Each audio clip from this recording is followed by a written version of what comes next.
2026 ഫെബ്രുവരി 11 Siraj editorial. PM കേസിൽ ചോദ്യങ്ങളുണ്ട്, ഉത്തരമോ? ജനാധിപത്യ വ്യവസ്ഥയുടെ മർമ്മപ്രധാനമായ ഘടകം അറിയാനുള്ള അവകാശമാണ്. ഭരണകൂടത്തിന്റെ തീരുമാനങ്ങളെയും നയങ്ങളെയും പ്രവർത്തനങ്ങളെയും സാമ്പത്തിക ശേഖരണത്തെയും കൈമാറ്റത്തെയും സംബന്ധിച്ചുള്ള വിവരങ്ങൾ ഭരിക്കപ്പെടുന്നവർക്ക് അറിയാൻ സാധിക്കണം. പൗരന്മാരുടെ ചോദ്യങ്ങൾക്ക് ഉത്തരം ലഭിക്കണം.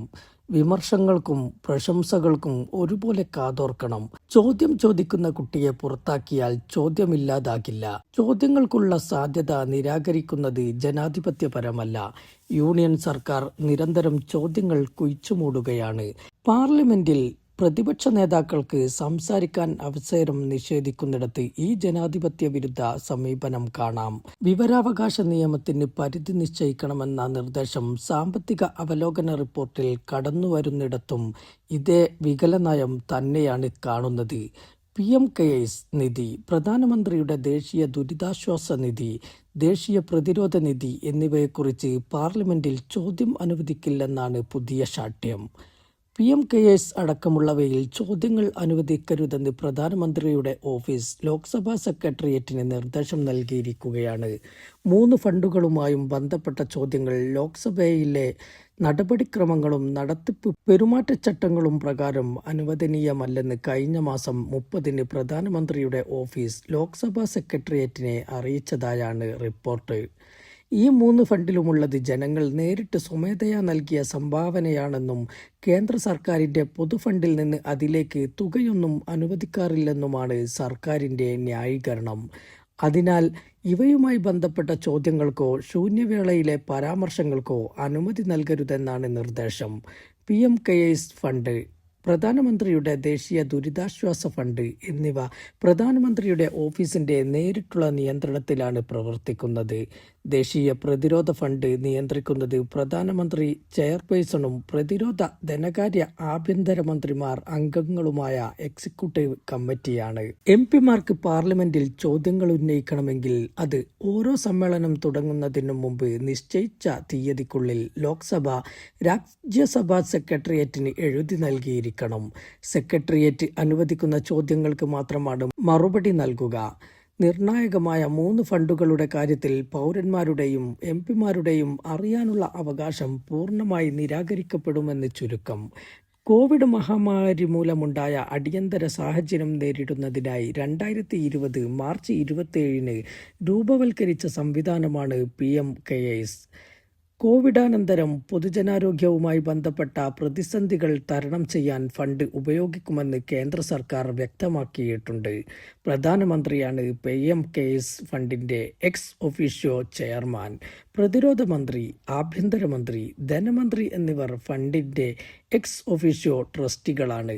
ഗവേഷണം, ആരോഗ്യം, ശാസ്ത്രം, സാമൂഹിക പ്രവർത്തനം, നിയമം, പൊതുഭരണം, ജീവകാരുണ്യ പ്രവർത്തനങ്ങൾ എന്നീ മേഖലകളിൽ പ്രമുഖരായ 3 ട്രസ്റ്റികളെ ബോർഡിലേക്ക് നാമനിർദ്ദേശം ചെയ്യാൻ പ്രധാനമന്ത്രിക്ക് അധികാരമുണ്ടായിരിക്കും. PM കെയേഴ്സ് ഫണ്ടിലേക്കുള്ള സംഭാവനകൾക്ക് ആദായ നികുതി നൽകേണ്ടതില്ല. 2013 കമ്പനി ആക്ട് പ്രകാരം corporate social responsibility CSR fund PM കെയേഴ്സിലേക്ക് നൽകാനുമാകും. വിദേശ രാജ്യങ്ങളിലെ വ്യക്തികളിൽ നിന്നും സംഘടനകളിൽ നിന്നും സംഭാവനകൾ സ്വീകരിക്കാനും സാധിക്കും. ഈ ഘടനയും നിബന്ധനകളും തന്നെ PM കെയേഴ്സ് നിധി സുതാര്യമല്ലെന്ന ആക്ഷേപമുയർത്തുന്നതാണ്. PM കെയേഴ്സ് ഫണ്ട് പ്രധാനമന്ത്രിയുടെ ദുരിതാശ്വാസ നിധിയിലേക്ക് മാറ്റേണ്ടതില്ലെന്ന് സുപ്രീം കോടതി 2020 ആഗസ്റ്റിൽ വിധിച്ചപ്പോൾ മുതിർന്ന കോൺഗ്രസ് നേതാവ് P ചിദംബരം ഉന്നയിച്ച ചോദ്യങ്ങൾ ഇന്നും പ്രസക്തമാണ്.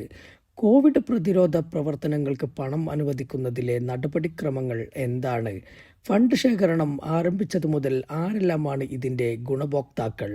ഗുണഭോക്താക്കളിൽ നിന്ന് യൂട്ടിലൈസേഷൻ സർട്ടിഫിക്കറ്റുകൾ ആവശ്യപ്പെടുകയോ സ്വീകരിക്കുകയോ ചെയ്തിട്ടുണ്ടോ? ഫണ്ട് വിവരാവകാശ നിയമത്തിന്റെ പരിധിക്ക് പുറത്താണെങ്കിൽ ഈ സുപ്രധാന ചോദ്യങ്ങൾക്ക് ആരാണ് ഉത്തരം നൽകുക? പൊതു ചാരിറ്റബിൾ ഫണ്ട് ആയതിനാൽ CAG ഓഡിറ്റ് ആവശ്യമില്ലെന്ന് മറ്റൊരു ഘട്ടത്തിൽ കോടതി വ്യക്തമാക്കിയിട്ടുണ്ട്.